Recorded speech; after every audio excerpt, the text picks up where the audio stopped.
အခုသင်မဲ့သင်ခန်းစာကတော့ forces ထဲမှာ 4 ထည့်တဲ့သင်ခန်းစာဖြစ်ပါတယ်ပထမဦးဆုံးမိမိလိုချင်တဲ့ပုံလေးကိုအရင်ဦးဆုံးဖွင့်ပေးထားရမှာဖြစ်ပါတယ်ဒီသင်ခန်းစာအတွက်တော့ series ထဲက lesson 0405ဆိုတဲ့ folder ထဲမှာထည့်ပေးထားပါတယ်လိုချင်တဲ့ပုံပေါ်မှာတစ်ချက်နှိပ်ပြီးတော့ open ကိုနှိပ်ပါမယ်ပထမဦးဆုံးတူပေါက်မှာရှိနေတဲ့ crop tool နဲ့စိုက်ချိုးရမှာဖြစ်ပါတယ် forces site ထဲမှာ၄ပုံထည့်မဲ့အတွက်ကြောင့်မလို့ဒေါင်းလိုက်လိုချင်တယ်ဆိုရင်တော့ width မှာ2 height မှာ3ကိုရိုက်ထည့်ပြီးတော့အလျားလိုက်လိုချင်တယ်ဆိုရင်တော့ width မှာ3 height မှာ2ကိုရိုက်ထည့်ပေးရမှာဖြစ်ပါတယ်အဲ့တော့အခုတော့ဒေါင်းလိုက်ပုံဖြစ်တဲ့အတွက်ကြောင့်မလို့ width မှာ2 height မှာ3 resolution ကိုတော့ဓာတ်ပုံဖြစ်တဲ့အတွက်ကြောင့်မလို့ resolution ကိုတော့300 pixel inch ကိုရွေးမှာဖြစ်ပါတယ်လိုချင်တဲ့အရွယ်အစားကိုရိုက်ထည့်ပြီးသွားရင်တော့စိုက်ချိုးမှာဖြစ်ပါတယ်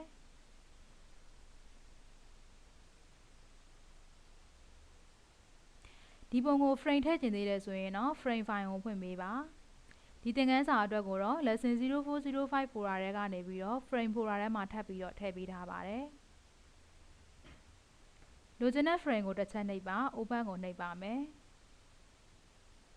ပုံနှစ်ခုကိုမြင်ရတဲ့အနေထားရအောင်လို့ mouse နဲ့ဖိပြီးတော့အပြင်ကိုဆွဲထုတ်ပေးပါမုတူကိုယူပါမယ် frame ပေါ်မှာတစ်ချက်နှိပ်ပါမယ် frame ပေါ်မှာတစ်ချက်နှိပ်ပြီးသွားတာနဲ့ mouse နဲ့ဖိပြီးတော့လူပုံထဲကိုဆွဲထည့်ရမှာဖြစ်ပါတယ်လိုချင်တဲ့ပုံပေါ်မှာ frame ပုံလေးရောက်ပြီဆိုတာနဲ့ဒီ frame file ကိုပိတ်ပေးပါမုတူနဲ့လိုချင်တဲ့နေရာကိုရွှေ့ပေးပါမယ်အခု frame ရဲ့ size လေးကိုအသေးကြီးချုံငင်ချဲ့ကျင်နေဆိုရင်တော့ edit မှာရှိနေတဲ့ free transform ကိုနှိပ်ပါ keyboard ကနေ control T ကိုနှိပ်မယ်ဆိုလည်းရပါတယ် order 8ကိုဖိထားပေးပါဒေါင်းလေးတောင်းကနေပြီးတော့အကျဉ်းအကျယ်ချိန်ပါမယ်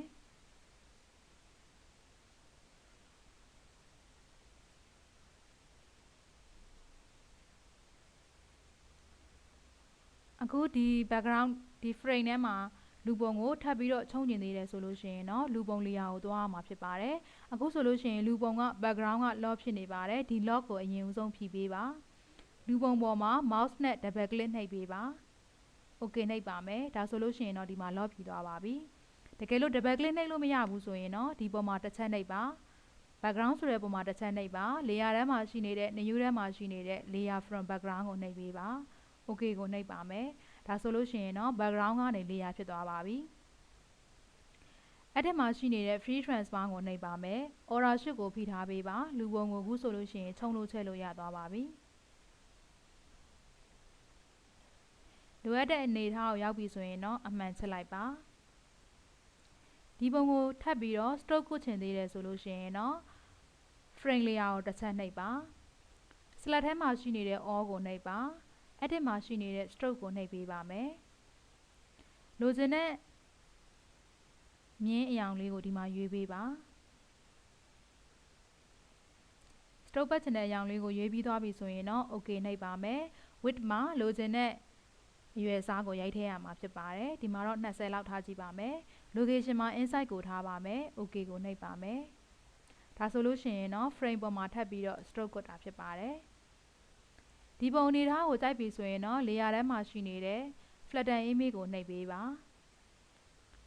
edit မှာရှိနေတဲ့ define button ကိုနှိပ်ပါမယ် okay ကိုနှိပ်ပါမယ်ဒီပုံကို forces ထဲမှာသွားပြီးတော့ထည့်ပြီးထုတ်မှာဖြစ်တဲ့အတွက်ကြောင့်မလို့အရင်ဦးဆုံး forces စာရွက်လေးကိုယူပေးပါပုံက downline ယူထားမယ်ဆိုရင်တော့ forces ကိုပဲ downline ယူပေးရမှာဖြစ်ပါတယ်ပုံကိုအလှည့်အားလိုက်ချိုးထားမယ်ဆိုရင်တော့ forces မှာလည်းအလှည့်အားလိုက်ချိုးမှာဖြစ်ပါတယ်လိုချင်တဲ့ forces အရွယ်အစားရပြီဆိုရင်တော့ edit မှာရှိနေတဲ့ define button ကိုedit မှာရှိနေတဲ့ fill ကိုနှိပ်ပါ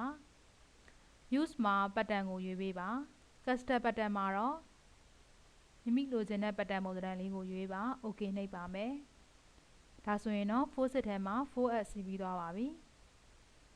ပုံထုတ်မယ်ဆိုရင်တော့ file ထဲမှာရှိနေတဲ့ cf နဲ့ jpeg file လေးနဲ့တင်ပေးထားရမှာဖြစ်ပါတယ်